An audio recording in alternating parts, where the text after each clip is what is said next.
Welcome to Revitalize and Replant with Mark Clifton, where we equip pastors to take their churches from declining to thriving by pointing them to a new future and a new hope. Join us weekly for encouragement and practical advice in your pastoring journey. Welcome to Revitalize and Replant with Mark Clifton. I'm Dan Hurst, and today we begin a two-part series for church membership, talking about church members. Isn't that exciting? I can just tell already. People have they're already got their hand on the button, saying, "Let me find another podcast." Where's Trevin Wax today? Can we find something maybe Trevin's doing? Hey, listen, don't move it. Don't touch that dial. By the way, we have traffic and weather on the 8th, and Trevin doesn't have that. No, seriously, church membership matters. Listen, if you want to revitalize your church, all right, if you want to see God do something powerful in your church, He's going to do it through your members. That's right. And one of the reasons our churches are so dysfunctional is we have dysfunctional members because they don't understand membership and what it means. And so Tom Rainer wrote this excellent little book, I Am a Church Member. It's a little short book. Anybody can read it. We're going to go through that book, and then we'll explain to you why you need to have this book, perhaps, as one of your foundations for membership. But especially, even if you don't use the book, these points from the book will help direct you to where you need to go to help your church members become the kind of church members that can be part of a biblical church revitalization. I say it all the time. You don't start with demographics. You don't start with going to a conference and trying to copy what somebody else does.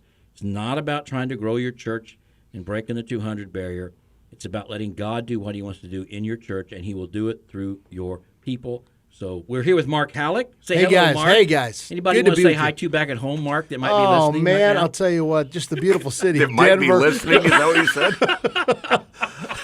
All my good friends in Colorado. Oh, there you go. That's right. Mark drove over here from Denver, just drove in last night, drove all night to be with us. We're at the Spurgeon Library in Kansas City. Across the table from me is Dan Hurst. To my right is Mark Halleck. And to my left, running the board when he's not playing video games, is is Kyle Bierman.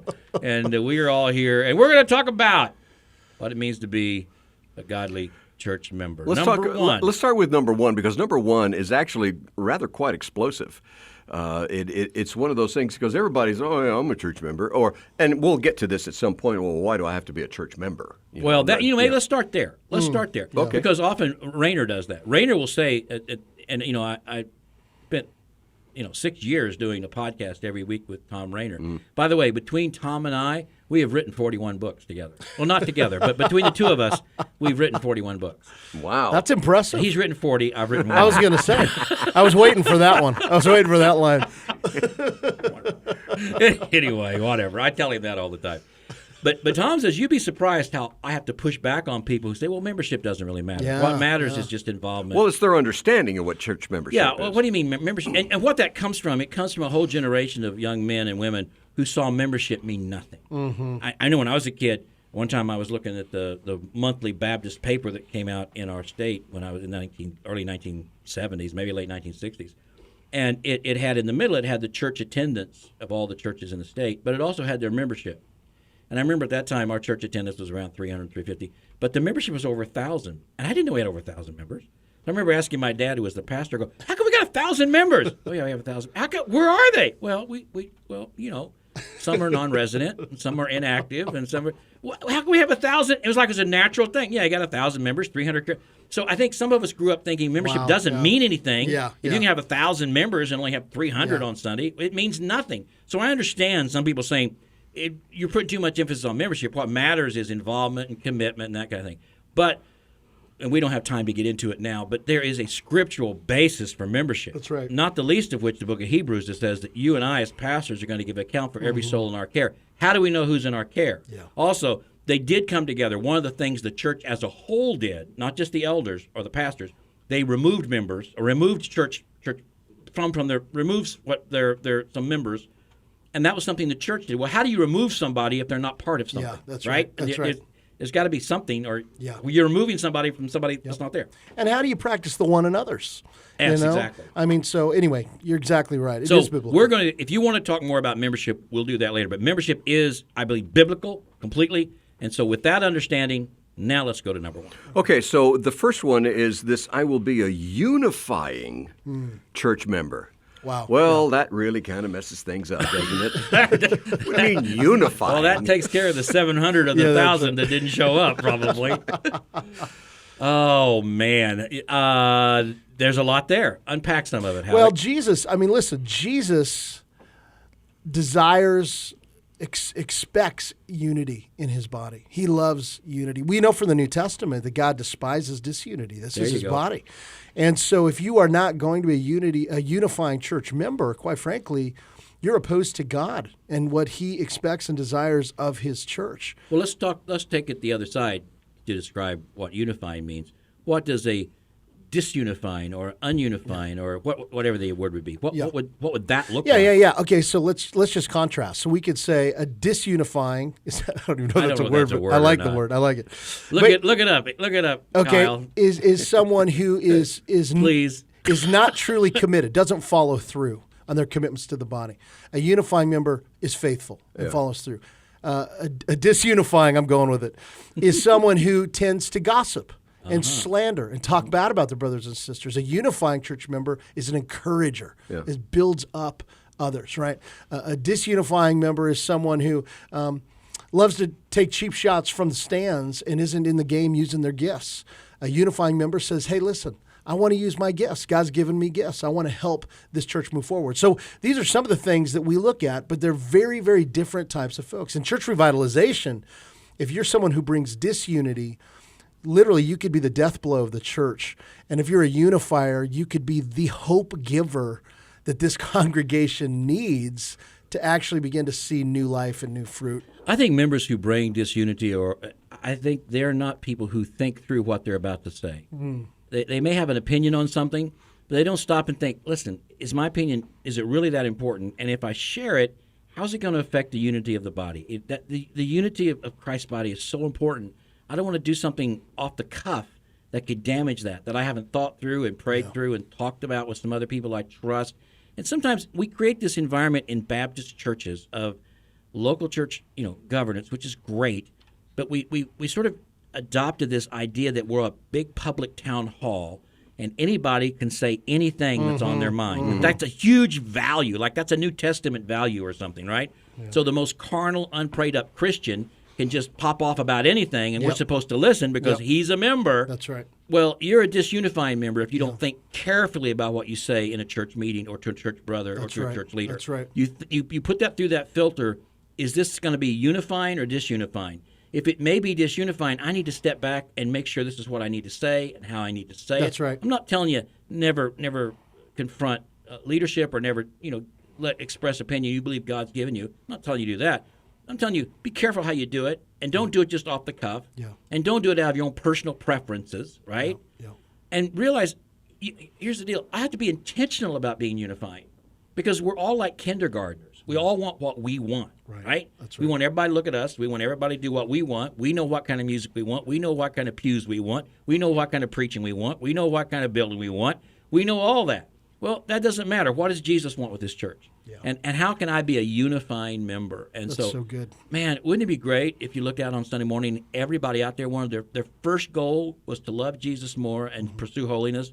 Their second goal was to do whatever they could do to be a unifying member, that we would all come together around the cross. And the foundation of that is humility. A disunifying member, every time, we've seen it over and over again, is a prideful person who wants their agenda and wants to, do their thing. But justifies what they do. Yeah. Oh, yeah. It's like we had a lady down at a church that I was in down in Florida who said, well, how they're going to know there's a problem if I don't tell them? Oh, what a gift. What a spiritual gift. I wish she was in my church. Wait, she is in my church. She must have a sister. And it was like, are you hearing what you're saying? Wow, that's that. And some of them, God bless them, they really do believe that they need to. Part of the building process is to tear down the broken walls. Yep. And it's as a pastor, and especially as a revitalizing pastor, you're in a very tenuous position right there, because this person really believes that what they're doing is helpful. And let's talk about one other thing. Sometimes being a disunifying member feeds something in me. Here's what I'm talking about. If you've been a pastor for very long, there are people that you deal with who have a need for drama in their life. And if there's not any drama in their life, they're going to create They'll it. make it, yeah. And they can create it in the church. They create it at work, they'll get fired. Maybe they create it at home, their spouse will just give them what for. But they can come to church and create some drama. And what happens is then they become the center of attention. And they crave that. And sometimes if you feed that, it makes it worse. So you got to be aware that some people, sometimes you're right, they feel like they want to, they feel like they need to tell you the truth of what's going on. I love it when people say this. That's just who I am. I just speak my mind. Yeah. I want to say, no, that's who you were before Christ. That's right. That's exactly the fruit right. of the Spirit is not speaking your mind, all right? Yep. You nail that to the cross. Your old self is dead. Amen. Don't tell me this is who I am. That's I can right. behave this way. That's not true. That's right. But nonetheless, some people say, I need to make sure that things are going well, but some people are disunifying not because they couch it like I want the best for the church. Yeah. They don't even know why they do it. They just have this need for drama. That's right. And if somebody's going to say yes, they're going to say no, because then everybody's going to look at them and they're saying no. Yeah, that's right. So just practically on this one, I think if you are a pastor or church leader, this is why it's so important to, in the positive, cast vision constantly for the beauty of being a unified church. In your preaching, I think probably on a very regular basis, I want to paint a picture of why unity is so beautiful and why it's so important. And then in this church, Satan wants to divide us. And guys, we're going to fight that because we love Jesus, we love each other. And this city, the city of Denver that is so lost, needs a church that is unified. So what my encouragement on a practical level is, lead in the positive, cast vision for unity. Here's what happens over time. If you are a disunifier, you won't find yourself at home in that congregation because you quickly go, man, these people aren't going to play my game. They're not going to give me the drama I need. That's exactly right. So you have to change the temperature of the room, and you do that through your leadership. So what's the second one, Dan? Well, the second one is I will not let, I love that. I will not let the church be about my personal preferences or desires. That's a willful choice to say, look, I am not going to be the center of attention, just like what you've been talking about. So I am not going to let that happen. Yeah. This is not about me. When somebody gets to that point, that is spiritual maturity. Yeah. To be able to say, this is not about me. Right. Yeah. Because everything is about us. Like I said, we're all kindergartners. Yeah. We want everything to be about us. And even the New Testament says, think of others more important than yourself. Don't put your agenda first, right? And so in our churches, there's so many preferences and desires. When Paul is writing to Timothy in 1 Timothy, he says to remain in Ephesus so you might teach sound doctrine, and he says so because many are they're arguing over endless myths and genealogies that have no resolution. Yeah. Now we don't know what the endless myths and genealogies were, but they were obviously. Listen, this is important. Everything I say is important. I got to quit saying, listen, this is important. Anyway. But listen, this is important. If it were a doctrinal issue that they were arguing over, Paul would have dealt with it at that moment. No question about it. Or he would have told Timothy, deal with this. It wasn't doctrine they were arguing over. It was things that didn't even matter they were arguing over. It was desires and preferences they were arguing over. Do we bring coffee in the sanctuary? Right. Do we have pews or do we have chairs? What kind of music are we going to sing? Those are desires and preferences. Those are myths and genealogies. Paul says, stop it. There's no need for that. That's not what we're hearing about. And those are things you cannot rally around. You cannot unify around preferences and desires. Yeah. You unify around Christ and the gospel. That's right. Amen. Let me tell you, one time I was teaching away in my eloquent way that I do. And the class I teach is rather large. And I was getting on a soapbox about people's behavior, the etiquette, church member etiquette type thing. And one of the things that it irks me to no end for people to wear hats in church. Because I wasn't raised that way. In fact, I was told that was disrespectful to be that way. And so, for some reason, I knew in the back of my head that's where I was going, and I couldn't stop myself from going that way, And it was like I really wanted. And I said, if I had my druthers, and a guy in my class, an older man in my class, just yelled out, "But you don't!" You don't have your druthers. That put a stop to it right You there. don't have your druthers. You don't have a right to your All right, druthers. let's talk about. We're going to do worship later on, but corporate worship. All right, turn up the volume. Here we go. This is really the important. dynamite drop here. Corporate worship is the opportunity for we as members to actually be led in something, not lead it. All right? That's why when you go into corporate worship, you set your preferences aside and you are submitting yourself to your church leaders. I'm going to let you lead me in worship. In the scriptures we read, in the prayer we pray, in the songs we sing. It's not anything about my preferences. I'm going to submit. I can get in the car after this is over, and I can put in the Gaither Homecoming, and I can roll down the windows and listen to Vestal Goomden sing as loud as she can sing all the way home. Yes. That's my preference, That's right. Yep. I can go home and read any scripture I want to read. That's my preference. I can go home and pray about anything I want to pray about. That's my preference. That's why Don Whitney says corporate worship is really more important than individual worship because it forces us to be led, not to lead. And in our own flesh, we always want to lead. Yes. So you can say, well, I'm not about my preferences. Really?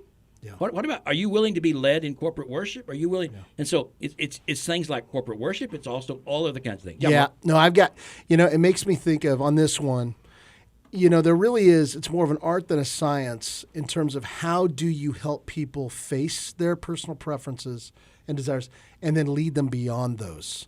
Because that's a huge leadership challenge in church revitalization. For instance, sometimes, I just think about there were two sweet older ladies when I came to Calvary, sat right by each other, right by the wall. They'd lost their husbands. They sat in the same place for years and years and years. And here's what we know about older people. They're losing everything. Right. They're losing everything. And so they don't have value in our culture as elderly folks. They've lost, in this case, their husbands, their health. The one thing that they haven't lost is their church. Right. And so one of the things I had to learn early on as a pastor was it wasn't so much with these two, and this is true with some folks, that they don't want change, don't mess with my stuff, as much as they needed to be shepherded and loved to value. What is it that you value? What's underneath the preference? Enter into that with them. Celebrate that with them. And then help them to see a future that's going to look a little different, but building off the past, not replacing it. Does that make sense? So I think there's a pastoral aspect to leading, because it wouldn't have been a win for me to just say, well, who cares about these two ladies? We're going to just do what we're going to do. Right. That's not a shepherd's heart. That's not honoring to the Lord.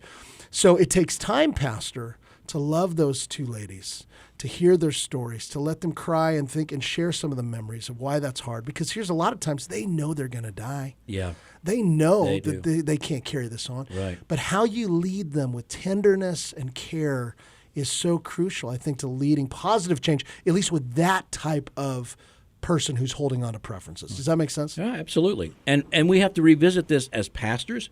You can't let the church be about your preferences and desires. Right. Yep, that's right. Yeah. I mean, I say all the time, man, there's stuff in our church. I wouldn't do it that way, but it's not my church. No, and it's really hard for me. One of the reasons I loved being a serial church planter, and that wasn't a mistake, it was intentional. Back then, the denomination asked me to be what they called a church starter strategist. I would go into a community, and I would start one church, and while I was starting that one, I would do cultivation for another church, and I would do strategy for a third church. And as soon as I got the one sort of up and going, we would bring in a founding pastor, and I'd turn that over to him, and I'd go to the next one and the next one. That's how I accomplished being part of a dozen church plants. I didn't stay very long, a couple of years, 3 years. But a lot of times early on, I'm the only one there, me and my family. So I can do whatever I want, right? I can play the music I want, and I can design the logo I want, and I had to be really careful when I became a pastor of an established church to say this isn't about me. That shouldn't have been about me either. But as pastors, we can read something. Oh, this is cool. I would like to do this. That doesn't matter whether you'd like to do it or not. It's not about your That's preferences right. or your Yep. desires either, and you can model that for your people. Number 3. Yeah, what do we let's got? we'll wrap this thing up with this third point, and that is, man, I have something to say about this, so let me get it off my chest. All right. And that is, I will pray for my church leaders. Listen, your folks are not going to pray for you unless they know that you're praying for them. Wow, that's it true. really starts there. That's good. And they will pray for you if they know you're praying Yep. for them. I mean, Yep. by name, and you let them know you are. But one of the important reasons of praying for your church leaders is you're acknowledging they need prayer. Okay, you're acknowledging Yes, they're not perfect. yes, that's right. That they can't do it on their own. That they have to rely on God. You're also praying for God to protect them. You're praying about spiritual warfare. You're praying for wisdom. And when you do that, you understand their role a lot better. Praying for them helps you understand their role. It also gives you a role in their life and a role in their ministry. I'm actively praying for my pastor. I'm on his team. That's right. I'm working together with him. Wow. We're in this together. I'm not just watching him do something, and I want to see God accomplish something through his life, and the fervent prayer of a righteous man avails much. I will have a part in that. That's right. Through my prayer life. That's right. But- Go ahead. Well, No. I was just going to say, and to invite your people into that Oh, yeah. is an honor. Absolutely. Right? To let them know, would you be willing to pray for me? I'm trying to put together a team of folks who would just, I know I need the Lord, and could I send you once a week just a few items to pray for? Do you know the joy? They feel like I'm on his team. And so, but you've got to be intentional about I that. got to tell you this story. Dan knew my dad all of his life, and my dad was not like me at all. My dad didn't have a sarcastic, harsh bone in his body. He didn't, did he? Nope. There's never been a man more gentle than my father. How he would look at me sometimes and just shake his head. How he and my father were friends, I don't know. I don't know either. They were roommates in college, and they were very, very different. My dad told me one day, he goes, Harold can be hard to get along with. He said, he has a real problem with how I hanged my clothes up when I was in college, and I had to put everything. Anyway, whatever. Nonetheless, nobody cares about that. But anyway, my dad was a gentle and loving, kind person. But when he retired from pulpit ministry at 67, 68, he lived to be almost 90. He just said, you know what, I'm just going to find the closest Southern Baptist church to my house. I'm going to join it, and I'm just going to be a sweet church member. He didn't say sweet, but I knew he said a faithful church member. You know what he did? He joined Sycamore Hills Baptist Church. You could almost walk to it from his house. And he became a loyal church member in that church. And he loved people and prayed for people. He prayed for his pastor. And at his funeral, his pastor, Willie, got up and cried at his funeral and said, Harry Clifton was maybe the best church member I've ever had. He said, and my dad was very influential in this city, incredibly influential. Yep. I mean, whoa. He did not wait. He could have gone in. Incredibly influential. Really? Wow. And not intentionally. No, never intentionally. Yeah. And so Willie said, Willie tried to take that church through a whole lot of changes, a whole lot of things. It was a very difficult place sometimes. And Willie said at his funeral, he said, you don't know how many times people would go to your dad at his house and say, you know what's happening in our church? What do you think about that? Or do you know what Pastor Willie's trying to do? What do you think about that? And Willie said, everybody I talked to told me your dad gave the very same answer. Your dad would look him in the eye or hold their hand and say, I think that means Jesus wants you to pray for your pastor. That's what I think it means. And I think Jesus wants you to love your pastor and help make him the best he can be and pray for your pastor and support your pastor. And Willie just began to weep. And he said, I can't tell you what that did for my ministry here. I mean, just praying for a pastor and loving him. So when you want to criticize him, that's your cue to pray for him. When you want to cut him down, that's your cue to try to pray for him that God would. It's not your cue to find a way to get rid of him or to torpedo him. It's a cue to pray for him. And man, just go be the best, sweetest church member you can. You know what? My dad was happy. Yeah. In the last years of his life, he was delighted. He didn't have to have a platform. He didn't have to be important. He didn't have to. There's some. Hey, I'm talking to some of you, former retired pastors who go to a church and join it, and people come to you, and all of a sudden now you feel important again. Oh, they want my opinion. Well, I'll give you my opinion. Yeah, don't give them your opinion. You're not the pastor. Tell them to pray for their pastor. And if you can't support that pastor, you go join another church. That's good, man. All right, we'll just end with that. How about that positive note? Yeah, No, it's absolutely. great. It's great. We're going to continue this in our next episode, and when we have our episode, and we do have episodes. I just had an episode right there. We'll continue talking about I Am a Church Member, and I hope you'll join us then. Please subscribe, and also just jot it. You know what would be nice? What? There's a place where you can leave notes and messages to us, depending on how you're listening to us. Leave a note for the North American Mission Board. They sponsor this. They make this happen, and we're so grateful for them to give us the time to do this and make it happen. So thank you, guys, and thank you personally for listening. Thanks for joining us today on Revitalize and Replant. This podcast is brought to you by the North American Mission Board, where we help dying or struggling churches regain health for the glory of God and the good of their communities. If you found this conversation helpful, don't forget to subscribe to the podcast on your favorite platform. To learn more about becoming a replanting pastor or to explore resources about revitalization for your own church, visit churchreplanters.com.